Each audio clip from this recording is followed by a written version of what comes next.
मत करना, कभी ऐसी गलती मत करना। तब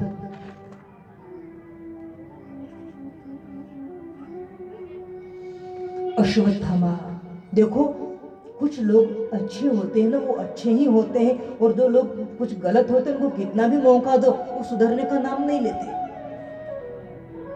अश्वत्थामा ने पांचों पांडवों के पांचों पुत्रों की हत्या कर दी, तब भी द्रौपदी ने उसको क्षमा किया, लेकिन फिर भी अश्वत्थामा देखो उनकी इस करुणा को भूल गया।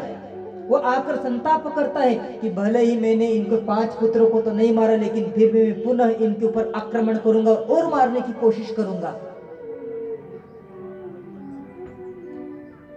बाद में जब अश्वत्थामा को पता चलता है कि मैंने इनको तो नहीं मार सकता, 5 बेटे तो मर गए, लेकिन तब अश्वत्थामा संकल्प करता है कि मैं इन 5 पांडवों के जो वंश में जो आने वाला एक कुल दीपक है उत्तरा के गर्भ में, मैं उसे मारूंगा। मैं उस उत्तरा के गर्भ में पल रहे उस शिशु को मारूंगा। और अश्वत्थामा उत्तरा के गर्भ में ही ब्रह्मास्त्र का संधान करता उस बालक को मारने के लिए। और जब ब्रह्मास्त्र उत्तरा की ओर बढ़ता है तब उत्तरा भगवान से प्रार्थना करती है, हे भगवान मुझे मेरी चिंता नहीं है, लेकिन पांडवों के वंश में आने वाला यह कुलदीप, 5 पांडव के पुत्र तो मर गए, लेकिन यह आखिरी है, यदि यह भी मर गए तो पांडवों का वंश यहीं पर समाप्त हो जाएगा। हे भगवान, हे कृष्ण, इनकी रक्षा करो।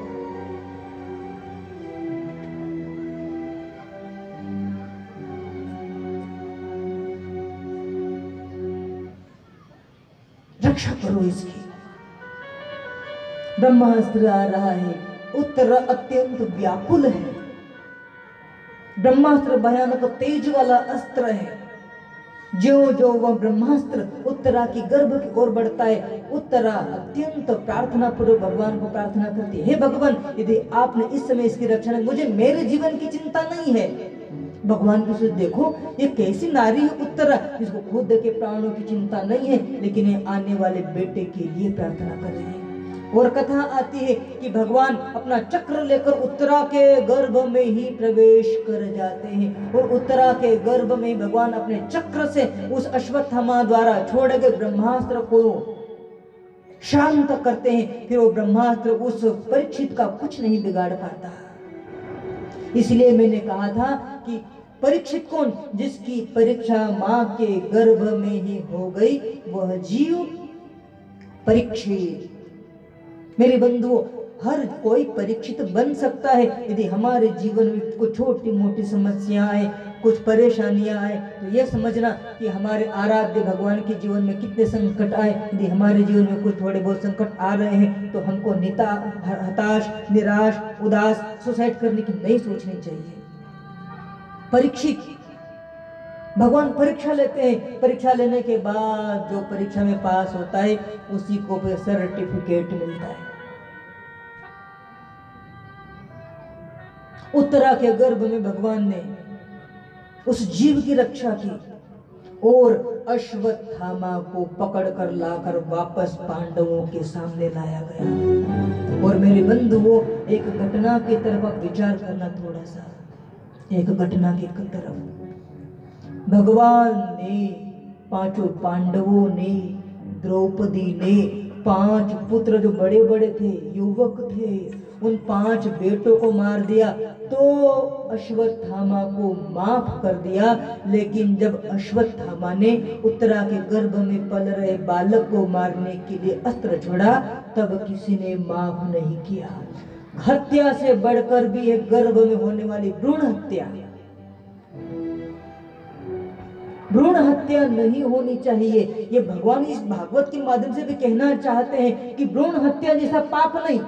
आज से 10-15 साल पहले तो लोग गर्भ में चेक कर लेते थे कि बेटी है कि बेटा है, यदि बेटी रहे तो गर्भ में ही, कितना बड़ा पाप था। खैर आज तो सरकार ने रोक लगा दी, फिर भी गुपचुप चल रहा है आज भी। बहुत बड़ा पाप है जिसको न भगवान क्षमा कर पाए, न पांडव क्षमा कर पाए, न द्रौपदी क्षमा कर पाई। सबसे बड़ा पाप है गर्भस्थ शिशु की हत्या, भ्रूण हत्या। एक बहुत बड़े, हमने कहीं पर कोई पत्रिका में देखा था, एक रिसर्च किया हुआ कि जब किसी भ्रूण हत्या को मारने के लिए जब डॉक्टर प्रोसीजर करता है और जब उस भ्रूण हत्या को मारने के लिए अस्त्र उसके पास जाता है तो बालक कैसा कैसा घबराता है। कल तक तो हमको लगता था कि हम में ही प्राण है, लेकिन आज विज्ञान ने सिद्ध कर दिया कि सभी में प्राण है, जीव में, जंतुओं में, पशुओं में, पक्षियों में, पेड़ों में, यहाँ तक कि पत्थर में भी प्राण है। और विज्ञान ने आज सिद्ध किया, लेकिन हमारे शास्त्र ने युगों पहले सिद्ध कर दिया। अहिल्या कौन थी कही है? पत्थर थी ना। उन्होंने, मैंने उस पत्रिका में पढ़ा कि जब गर्भ में मारने के जब डॉक्टर सारे प्रोसीजर करते हैं तो वो जीव इतना संकुचित हो जाता है, इतना डर, इतना भयभीत हो जाता है, इतना क्रंदन करता, चित्कार करता है। अब उस गर्भस्थ उस बाल मासूम की यदि किसी को आहें लगेगी, बच सकता है वो?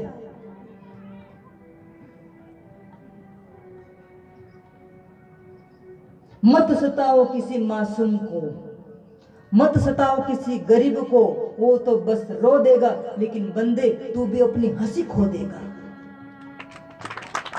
वो तो बस रो देगा, उसके पास कुछ भी नहीं है, उसके पास क्या, निरह है, गरीब है, वो तो कुछ भी नहीं, वो तो बस रो देगा, लेकिन तू अपनी हंसी खो देगा। वो बोलते हैं ना कि भगवान जब खुश होते हैं, जब हमारे पुण्य बढ़ जाते हैं तो भगवान छप्पड़ फाड़ कर देते हैं। लेकिन एक बात ये भी ध्यान में रखना कि पुण्य बढ़ जाते हैं तो भगवान छप्पड़ फाड़ कर देते हैं, लेकिन एक बात और, जब पाप बढ़ जाते छप्पड़ फाड़ के नहीं, थप्पड़ मार कर ले भी लेता है। छप्पड़ फाड़ कर तो देता है, लेकिन ज्यादा इतराया कभी तो थप्पड़ मार कर लेना भी आता है उसे। तो गर्भस्थ शिशु वह इतनी चित्कार करता है, पूरी वीडियोग्राफी हुई है उसकी, कैसे वह डरता है, कैसे उसकी चित्कार निकलती है। और छोटा सा, यदि कोई छोटे से बच्चे को कोई मारे तो डांटते हैं कि नहीं सब? अरे छोटे से बच्चे को सब मारते, शर्म नहीं आती? कोई छोटे बच्चे को डांटे, कुछ करे तो बड़े बुजुर्ग बोलते हैं कि नहीं? अब वो तो छोटा है, साल 2 साल 6 महीने का है, लेकिन जिस जीव का जन्म भी नहीं हुआ उस जीव को यदि कोई मारे, उसकी जो निकली हुई आह है, 2, 4, 5, 10 हजार रुपए तो मिल जाएंगे पैसे, लेकिन उसकी जो आह है वो तुझे रात में भी सोने नहीं देगी।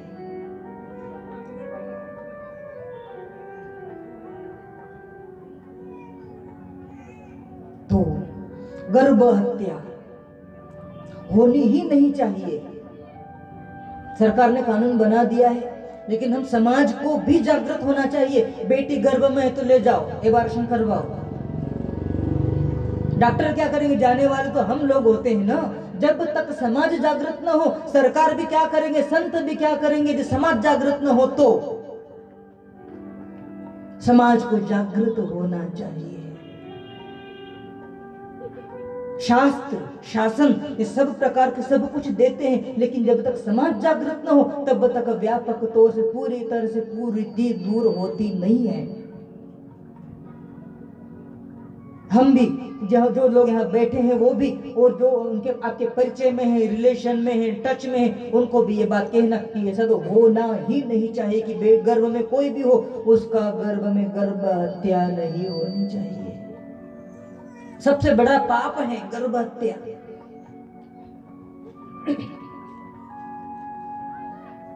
तो जब अश्वत्थामा को पकड़ कर लाया गया 5 पांडवों के सामने और पता चला कि इसने उस गर्भस्थ शिशु के ऊपर ब्रह्मास्त्र छोड़ा, तब तो फिर किसी ने उसको बख्शा नहीं और उसको दंड सुनाया गया कि उस समय तो हमने इसे माफ कर दिया था, आज भी इसको, लेकिन यह इसका अपराध क्षमा करने योग्य नहीं है, आज इसको इसके अपराध का फल मिलेगा। उस समय पांडवों ने फिर जो अश्वत्थामा की जो मणि थी, अमर में गिनती आती है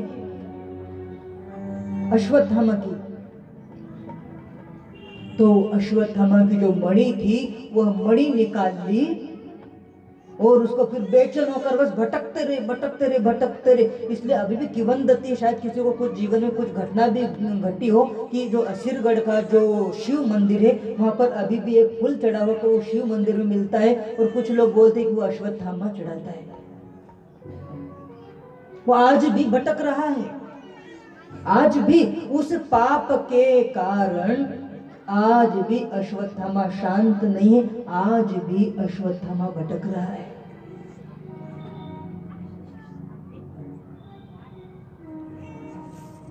तो हमको ये गर्भ हत्या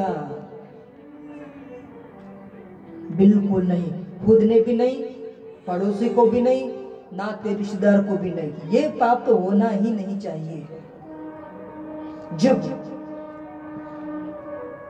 परीक्षित को गर्भ से बचाया गया और जब परीक्षित की रक्षा करने के बाद भगवान जब अपने स्वधाम जाने लगे तब माता कुंती भगवान से प्रार्थना करती है।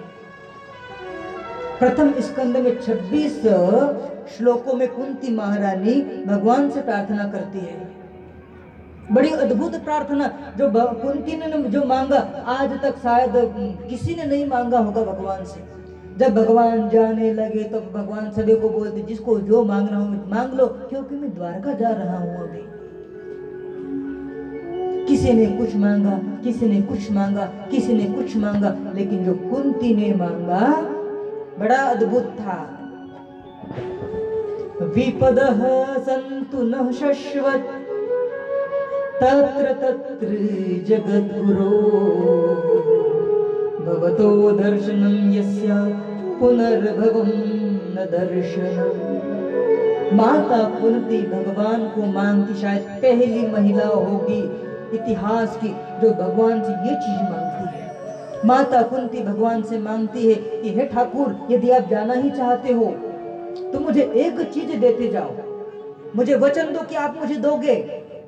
भगवान कृष्ण माँ कुंती को बुआ कहा करते थे, बुआ। तो माँ कुंती मुझे बुआ मत कहो, जैसे तुम बुआ कहते हो मुझे वही तुम्हारा रूप दिखता है, लेकिन आप वो नहीं हो, आप तो पर ब्रह्म हो। लेकिन आप मुझे आज दिए बगैर जा नहीं सकते। और माता कुंती भगवान से मांगती है यदि आपको मुझे देना ही है तो मुझे एक वरदान ये दो कि मेरे जीवन में विपत्ति ही विपत्ति आती रहे। पहली ऐसी स्त्री है जिन्होंने भगवान से विपत्ति को मांगा है, क्योंकि जब से मैंने इस धरती पर आई हूँ मेरे जीवन में संकट ही संकट आए हैं, और जितने भी संकट आए हैं हे गोविंद, संकट के समय में मुझे तेरी याद आई है, और जहाँ जहाँ मेरे जीवन में संकट आए तेरी याद आई और तूने मुझे बचाया। तुम मेरे जीवन के धन हो और प्राण आधार हो, तुम मेरे जीवन के धन हो और प्राण आधार हो, तुम मेरे जीवन के धन हो और प्राण आधार हो। एक तुम ही हो दाता दयालु, एक तुम ही हो दाता दयालु, एक तुम ही हो दाता दयालु, एक तुम ही हो दाता दयालु, सबके पालनहार हो, तुम मेरे जीवन के धन हो और प्राण आधार हो, तुम मेरे जीवन के धन हो और प्राण आधार हो।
के धनो और प्राणाधार।